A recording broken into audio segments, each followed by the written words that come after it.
Hey everyone, and welcome. This is the Commotion, and I'm Roshan. Nice to have you all with us today. If you like our content, make sure you hit that like button. If you want to see more content like this, make sure you hit that subscribe button. And if you like any of the music on our page, check out Be the Human. His description is in the link below. Alright guys, we're getting right into it. We are talking about cryptocurrency and Bitcoin. Very interesting topic that I did not have a lot of experience in prior. The reason I'm making this video is because I want to do a little bit of self-learning, and I saw in a bunch of comments that there are a lot of people out there that have seen like 6 or 7 of these videos and still don't really understand exactly what cryptocurrency is. So I am going to try to make it as simplistic and layman as possible, because I'm a simple guy, guys. So getting right into it, cryptocurrency, what is it? So cryptocurrency is the transfer of value using digital currency. So what that means is before, and still till this day, we use paper to transfer value because we're using paper currency. Before that, we were using gold to transfer value. So if you wanted to have an asset, you wanted to transfer some value to somebody, you'd say, hey, you give me this chair, and I'm going to cut my little gold into a piece, and I'll give you that, and that's the value that I'm providing to you. Later on, it evolved to paper currency, and then we're kind of moving into an evolution of potential cryptocurrency. So I don't want to go too far into the history, like it was invented in 2008 by a guy with the alias Satoshi Nakamoto. So we're not going to. You could always do that little bit of research on your own. But we're going to talk about what Bitcoin really is and cryptocurrency. So what is Bitcoin in and of itself? Bitcoin is an asset like gold or cash that lives in a virtual space, aka the internet. So if you truly believe the internet is forever, that specific money or currency will never be taken away from you. And we'll go over the importance of that shortly, actually. So number one, a Bitcoin cannot be stolen. It is encrypted so that it can't be copied. What's that mean? It means that in the code, since we're dealing with a virtual space, we're dealing with the internet, everything has a code. So within the code of every single Bitcoin, there is a ledger. What's a ledger? A ledger is a statement, essentially, of what transactions have been made on that Bitcoin. So whatever transactions have been made on that Bitcoin throughout its entire life, you have a ledger that tracks it. So think of a $20 bill. A $20 bill, one day it'll be used at the grocery store, later that'll get used at a gas station, later that'll get used at a mom and pop shop, but that single $20 bill is getting transferred from owner to owner to owner to owner. A Bitcoin actually holds the ledger. The interesting thing about this is it holds the ledger of the transactions, but not the owner's names. So it's a transparent copy. Anyone can see a ledger on a Bitcoin. You just can't see who made the transactions. So as an example, instead of Eric gave a Bitcoin for milk to Dan, you will see X gave a Bitcoin for milk to Y. So it gives that complete privacy.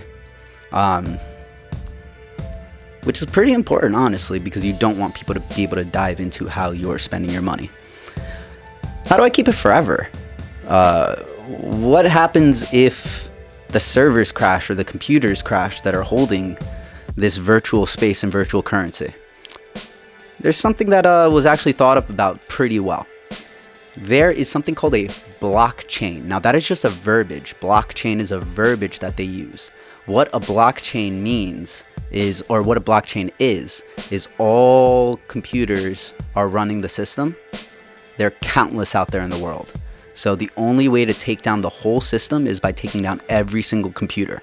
And all of those computers are constantly updating all the information that, and they're all holding a copy and a record of all the information that all these Bitcoins ledgers are producing. So people are actually get a percentage, and they're called miners, and they just dedicate a computer. And there are thousands of people that just dedicate a computer on the side, make a little bit of cash by holding the servers steady. So the only way you can take that out is by taking out every single one of these individual computers. Kind of a big task.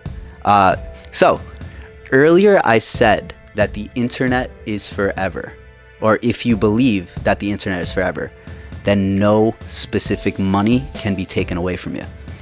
What's that mean? So only you can access your money.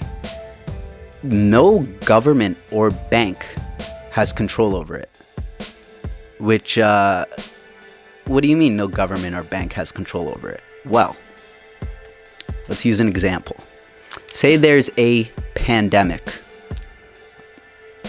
Say there's a pandemic, and the pandemic got to such a point where the banks all had to shut down. You would not have access to the money that you had in your account, the money that you trusted with the bank. It would go away. They would have to take whatever assets you have, and maybe you'll get insured for it, maybe you won't, depending on the state of the country. So a bank has the ability to freeze your assets, which is something that we as the people maybe aren't the biggest fans of. The government can seize your assets. So say you do something, the government has the ability to seize your assets. If you have virtual currency, they can freeze your bank accounts, they can seize your property. But if you have currency that they are not able to access or touch, they can't freeze or seize your assets. So that is what I mean by, if you think that the internet is forever, you will always have access to your currency, your money. So that's like the infrastructure and the back end, to a sense. How do I use Bitcoin in my real life? How do I have this virtual money that's hanging in virtual space? How do I have access to it and I actually use it in my everyday life? Well, they make debit cards for that now. Very common. So you can and if you go to gas stations, if you go to your local stores, you're now seeing Bitcoin ATMs. I saw it like not too long ago for the first time, and I was really thrown off.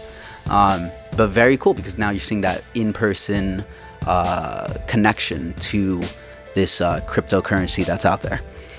So, all in all, in totality, cryptocurrency and Bitcoin is just some money that you have hanging out on the internet that is nobody can see that it's your money. Nobody can take it from you. And the only way that it can be taken down is if some mass thing happens and thousands of people across the world all lose their computers. But I would assume that if something like that happened, the banks and the government would have already shut down by then. So hopefully not, though. Knock on wood. Hopefully, everything's right in the world, and we want to keep it that way. But if you guys want to learn more about cryptocurrency, about Bitcoin mining, about how to buy Bitcoins, let's get this video to, you know what? I don't want to do video likes. I want to do subscribers. Let's get 50 more subscribers. If we get 50 more subscribers, 50, I will continue on this Bitcoin journey with you guys, and we'll all learn it together, and we'll try to break it down as easy and simple as possible. So definitely looking forward to that. Once again, this is The Commotion. I'm Roshan Joshi. Very happy to be here with you, and signing off. Stay blessed.